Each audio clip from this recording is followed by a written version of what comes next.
Good morning and welcome to another Wine Steward video. Thank you again for checking in with us this way and also by walking in the front door and seeing us that way, coming upstairs and seeing us the wine bar mezzanine way. We are happy to help you any way we can as long as it has something to do with delicious. And I didn't say wine because even though we are the Wine Steward, we have great gourmet foods down here, down there, and as a beautiful cheese platter up here, and as well as spirits and beer, and a beautiful curated by Eric selection of ciders as well. If you didn't know we were in the cider business, we could call ourselves the cider steward for a minute there, and then bop onto some other delicious subject of deliciousness. We are here to make you happy any way we can. So thank you for knowing that and supporting us in all these different ways. We, in return, thank you with finding you really, really cool stuff. And sometimes it's the last of something. Sometimes we're given the opportunity to buy all that remains of something delicious. And we did that. And this is delicious. This is beautiful champagne, the real stuff, by a producer who is well known, Le Fleuve. Le Fleuve, as you see there, is in fact well known, but they're better known as a producer of Burgundy. Therefore, a little farther south in France is a region called Burgundy or Bourgogne, where these folks make delicious Chardonnays and Pinot Noirs, and they're famous for that. What you may not know is that Le Fleuve also has a project in Champagne with some interesting numbers on here. This particular champagne has kind of a code going on. CV refers to the two villages. One is a Grand Cru village and one is a Premier Cru village in Champagne. One is Cremant and one is Vertu. So all the fruit for this is sourced from either Premier Cru or Grand Cru vineyards. That's important for quality. And what is the middle here? Oh, that's 17. 17 is an abbreviation of the vintage 2017. So this is vintage Champagne by Le Fleuve, entirely from Cremant and Vertu. And we have one more code or number there to explain, and that would be 50, which could more accurately be 5.0, because that is the dosage. Dosage is that little bit of sugar that is added to champagne to make it not so screechingly acidic. It doesn't make it sweet at all. This is actually very low dosage. Your typical brut that you buy from Veuve Clicquot is probably 11 or 12% or grams per liter of dosage, not percent. You wouldn't want that much unless you wanted a sweet champagne. But this is 0.5% or 5 grams per liter of dosage going on here. And that's what all that coding means. All of that, big deal. We now know where it's from. We know that it is vintage champagne. We know that it is a low dosage and therefore more brut than brut champagne. All that said, this is freaking delicious. This particular producer uses his Burgundy barrels to ferment the wine for the first fermentation. And they're used, of course, so you're not getting a lot of wood, but you're getting what we call oxidative rounding. So you get in this champagne, because of that first fermentation before the second one in bottle, a rounder, richer champagne. When you smell this, you are smelling champagne that tastes and smells like something. Instead of the lean, pristine, evasive style, this is a delicious and overtly fragrant champagne by Le Fleuve. Now, the good thing is we got all that was left, all of what, maybe 20 bottles, and that is all that remains of this vintage. When the next vintage happens, this is gonna cost a lot more. At about $60, this is a very nice value in the world of vintage champagne. You know that you have to buy up a little bit for better quality vintage champagne. Well, it's gonna cost a lot more than that when they flip to the next vintage, and we probably won't be carrying it unless they relent at some point. I bet it'll happen around the next holidays when there's a little inventory pressure on them. But let's just say opportunity knocks with a champagne that you may not have heard of. Even if you have heard of this Burgundy producer, yes, they make fantastic champagne in the form of Valentin Le Fleuve. All right, told you about that. Why don't we stay on the subject of sparkling and mention that, yes, we have this big event, using both floors of the store, this Sunday when Eric will whip up, along with the help of Mark, 3 grand-sized paellas to keep everybody happy, because we're gonna have about 85 or 90 people in here. How do we do that? How do we stuff that many people on the mezzanine? We don't. We use both floors. Like I said, the mezzanine and the lower floor will host about 6 or 7 different tasting stations for wine from Spain. All Spanish, all the time. And again, we'll have some paella to eat, and I might just make some tortilla española as well, and perhaps some of that bread that we do. And it'll be a good time. You'll just go on your own tasting camino, if you will, tasting fantastic Spanish wine. I'm advertising an event that is, in fact, sold out. I'm sorry if you were not able to get in. We'll do it again sometime.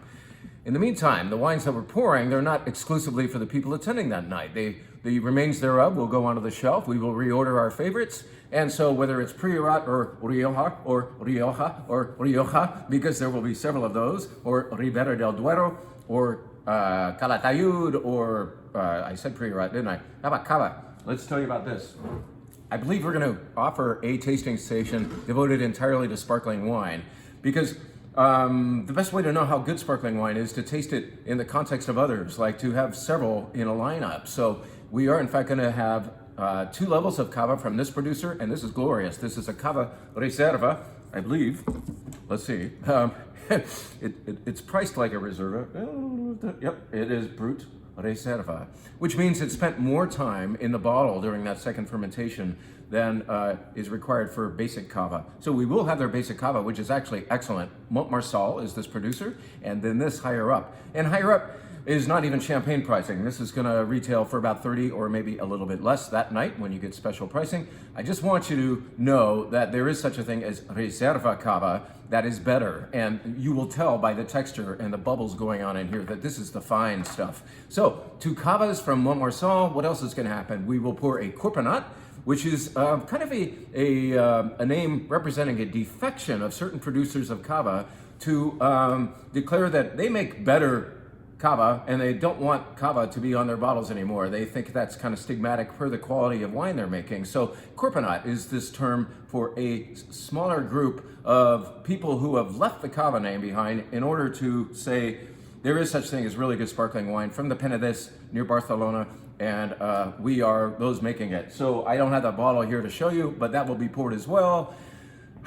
We will also pour beautiful sparkling Rioja. Did you know there was such a thing? That will be poured as well. So point is, these wines are also available as of today when I get them into the system to purchase even if you can't make it to that event. So wanted to just plug another sparkling wine for you. Let's tell you about another one that does in fact have a Spanish name, but it ain't from Spain.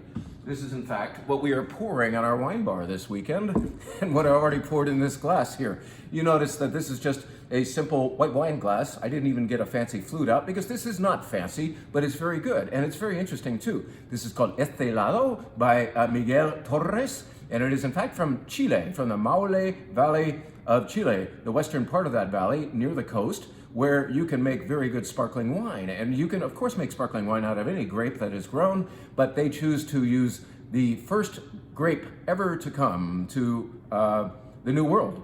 The first wine grape from Europe to come over to the New World is called País. And up here in Northern California, or California in general, we know it as the mission grape because it is in fact what the mission fathers brought north with them from South America when they were building the missions one by one and planting this grape, and they were making wine out of the mission grape. There are a few rare stands of it remaining here in California, so you can occasionally find what's called the mission grape, and you can have that same grape in sparkling form by another name. País means country, and it actually came from the Canary Islands. As you may know, the explorers and the merchants coming from the old world would often stop at the Canary Islands for one more sip of something and to resupply their boats, their ships, and that is almost certainly where País got picked up and brought over to Chile. So now you can have it in rosé form, Estelado, very nice, inexpensive. It's not the most complex in the world, but the price isn't either. It's quite good. It is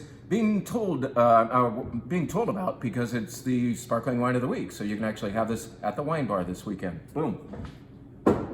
Let's have a short commercial break for a couple of spirits that I'm proud to carry. I'm proud to carry this because it's darn good, and this is probably the 3rd or 4th time that I've told you about Belle Chasse. Belle Chasse looks and sounds a little French, and it is in fact French vodka. It is made by the same guy that makes a very, very famous vodka known, I believe, as Grey Goose, and it is almost as good. In fact, it's been tasted alongside, and it's thought that it is perhaps the same stuff, but it costs a heck of a lot less. This is made of northern French winter wheat, hard winter wheat, and it is a value vodka with respect to this nice low price on the back, and it is a good vodka with respect to its texture. This beats the hell out of the stuff at the same price that you're going to find at the grocery store. You just have to work on the pronunciation, that's all. The texture is smooth and rich, and really the better vodka is, it really doesn't taste like anything more. In fact, it's meant to not taste like anything. It's more about texture. Really good vodka has a softer, more velvety mouthfeel, and this does it. This is a great value that I'm proud to carry here. What I'm also proud to have, and I haven't even tasted it yet, believe it or not, because when we were told by a vendor that we could get some of this, we jumped, because we know a lot of you people would say, "You have that? I'm coming in," and there it is. I do like some tequila. I just don't drink it as often as I drink wine or gin, of course. But this is thought to be very sought for tequila called G4. This is a reposado by them. Reposado means it spends a little time in barrel, but not a whole year, so it can't be called añejo. So G4 reposado, it's downstairs. Come and get it. Apparently you guys and gals know about this particular tequila, so get in on it, all right? Okay, the spirits intermission or commercial is over, and now we'll go back to talking a little more about wine. How about a quick run through what we're doing on the wine bar this weekend? Because we haven't really told you about entire flights in a while. We've had too many commercials. And so, one sip of this, and, well, we can save a little time because I've already told you about this. The sparkling wine of the week is Estelado, made of País in the Maule Valley of Chile.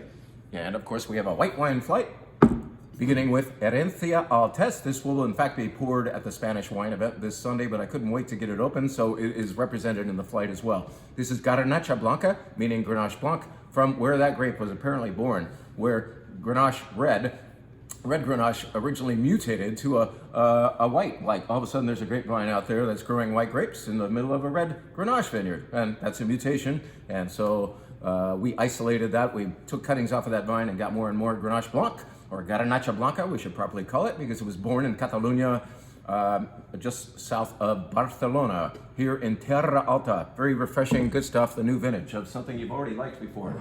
Look at this unusual label. This is from our friend Paul of Pure Clos. His family owns a winery in the Macon region of Burgundy, France.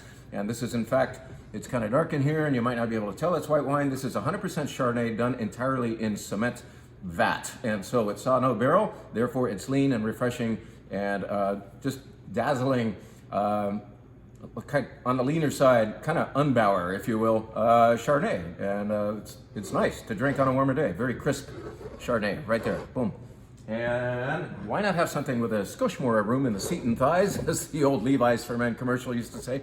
I don't know why I said that. This is 2 Squared Chardonnay from Arroyo Seco. This is also the same source for Fuentes Riva Ranch Chardonnay, by the way, but this is in fact made by Alpha Omega, a very well-known Napa Valley concern. This is kind of their second label called 2 Squared Chardonnay, and it's a very nice value, and it's not over the top as you might expect. It is kind of like a fence straddler stylistically. It's delicious Chardonnay, but it is bigger, and it is bigger than the aforementioned Macon Chardonnay, the one from France. Where we go next is here to a wine represented or found for us by the great Kermit Lynch, that well-known importer whose son will be visiting us in a few weeks. We're actually going to have Anthony Lynch up here on the mezzanine for an all Kermit Lynch tasting, so stand by for the date on that. In the meantime, we can taste this beautiful Chateau d'Épuré. Chateau d'Épuré is in the region of Savinière. Sounds a little like Sauvignon Blanc, but this is not Sauvignon Blanc. This is a place called Savinière, in the mid-Loire Valley, and perhaps the very, very best place in the world for what grape? The best grape in the world, of course, Chenin Blanc. I say that all the time, and I say that so we can talk about it, so that you say, what do you mean by that? Why are you calling it the best grape in the world? Well, this is bone-dry, ageable Chenin Blanc. You could drink it now. You could drink this wine in 10 years. Really, yes, it does it there from Savinière. That's what makes it a great place for the best grape in the world. Savinière is followed by a wine that is not white wine, so maybe we don't call it a white flight. I put white in quotation marks because, yes, we are still announcing the fact, one wine at a time, that the new 2023 rosés from France are arriving, and this is one of them. This is called Tibourin. Tibourin is not the producer name. The producer is Ramatuelle, but Tibourin is in fact the name of the main grape in this blend. It is about 80 or so percent Tibourin, a grape you may not have heard of. If you go to Provence, or if you have rosé from Provence, from which this comes, you're typically having a wine that is going to be based on Grenache or Cinsault, and then Grenache will be the second contributor, and maybe some Rôle, that's Vermentino, and then perhaps 2 or 3% of Tubéran. Why so little an amount of Tubéran in a typical Provence rosé? Because it is a cantankerous grape to grow. It makes fantastic rosé, as you will taste here, but it's not the farmer's friend with respect to reliability. So the farmer does not overcommit his acreage to this grape, Tubéran. Well, these guys do have enough acreage of it, and when everything works out, they can make a Tubéran varietal for you to know this grape by. So that grape by, and this is not just novelty; it's delicious dry rosé that you should check out. We've been carrying it for several years, and this is the best year yet. Of course it is. It's the one that's in stock. All right, now let's tell you about 2 wines that we're doing by the glass only. Very quickly, this is Hartford, one of the most reliable producers of Chardonnay and Pinot Noir in Northern California. It's back on the shelf. It's very good Pinot Noir. Check it out. It does everything right. It is so Russian River. And if you like Russian River Pinot Noir, you know what I mean. It's got a richness, but also a silky, satiny texture to it too. And look what's back. The new vintage, by the way, of Tre Leone by the well-known Napa Valley winery, Whitehall Lane. This is probably the most effective wine from Whitehall Lane we've ever had on our shelves. Effective in that we keep selling out and reordering. And when we reordered recently, the 2019 arrived, and we said, well, we have to taste it first to make sure, on your behalf, you know, every vintage is different in a wine, right? So this one is better than the 18, let's say it that way. Of course it is. It's what's on the shelf. All right. Now we have a red flight to just whiz through really quickly and tell you about what's going on in a red way. Another Russian River Pinot Noir starts the red flight, which I would consider a fragrant red flight. I think I called it that on the menu as well. This is a red flight that is delicious in the mouth, but it especially celebrates fragrance, and therefore we're going to put it in the New World Pinot Noir glass so that you can get every bit of that beautiful scent possible from each wine. Balletto, a great grower of vegetables originally, and then they came to their senses and realized, hey, we're in the Russian River Valley, we could probably make some more money on grapes. So about 20 or so years ago, and after some bad years with storms and all that, they converted to something a little more reliable called grapevines, and they make a very, very good value Pinot Noir from the Russian River Valley. Check out Balletto. That's number 1 on the flight. Number 2 on the flight. I did a class last night, as I do every Wednesday night this semester at Las Positas College. It's the theme is Wines of the Old World, and we have done several weeks in France, and last night was our first visit to Italy. We're starting in the north, and of course in northern Italy, perhaps the most famous wine region is Piemonte, and perhaps its most famous grape is Nebbiolo. This is 100% Nebbiolo from Alba, which is not as expensive as the most famous expressions of Nebbiolo, which are what? Class, Barolo and Barbaresco. Those aren't grapes, those are regions, subregions of Piedmont that represent Nebbiolo at its most magnificent. This is maybe a little less magnificent, but it's a lot less in price. And it's actually pretty darn approachable too, whereas Nebbiolo is always a tannic grape.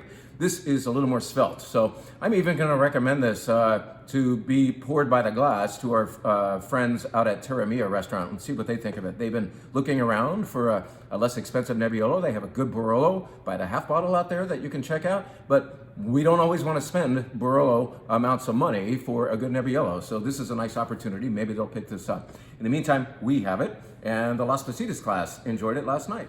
Another great wine for that big fat New World Pinot Noir glass. Let's stay in Italy and tell you about Amistà. This is a Barbera. This is just called Nizza on the front. Nizza is just a fancy regional name for Barbera, and it needs to be Barbera Superiore, meaning it gets a little more time and wood. This is exotic and rich and meaty and deep dark fruit and sumptuous Barbera. It is delicious. It costs a little bit more, but you're paying up for something beautiful here with a Barbera from Amistà. Let's go now to Washington State because we like to go there, and we drag you with us, kicking and screaming perhaps. But this is a wine made by none other than Cayuse. It's kind of a secret second label for them called Top Source, and it is not Cayusian in price, if you will. It is, gosh, I think it's under $30 a bottle for something that was touched by Christophe Baron up there, the Frenchman who came to Washington to make amazing Syrahs and Grenaches and such. And this is in fact Syrah and Grenache combined. When you smell it, you're going to say, if it's the first time you smelled a Cayuse product, is it supposed to smell like that? It's very eccentric, and we say yes. Get used to it, and I hope you will. You can have it with beautiful lamb or barbecue, and it'll make perfect sense with that fare. Beautiful wine from Top Source, otherwise known as Wink Wink Cayuse. I need a sip. Final wine on the flight is something we just gave our World Class Wine Club. The World Class Wine Club open-mindedly, those members open-mindedly take on 2 bottles of wine they may never have heard of before. They trust us to choose them good stuff from all over the world, red wines typically. This comes from southwest France, the region of Corbière. It is made of Carignan, Grenache, and Mourvedre. Those 3 grapes combined, and all organically grown, and they never saw a barrel. So when this wine was fermented, it headed not to barrels, but stayed in tank. And how is it fermented? With carbonic maceration. That is in fact how Beaujolais Nouveau is made. And yet this is much more dark and husky and important wine because of where it was grown in Corbière, France, and because of its cépage. In other words, what grapes are used here. This is not easygoing Gamay. This is husky Carignan, Mourvedre, and Grenache getting together in Atalsia, which means so be it in the old Aquitaine language. And it is impressive. It comes at the end of this flight because it's the darkest and heaviest, even though it's not wooded. So cool wine to finish off the flight, consisting of wines, all of which are very fragrant. That's the theme this time. Thank you very much for watching and listening. We hope to see you at the Wine Steward soon. We'll be announcing our next event very, very soon. The one coming before that, Kermit Lynch one, will be very delicious. And I won't let the cat out of the bag out quite yet, but stay tuned for an announcement of our next event in a couple of weeks. Thank you very much.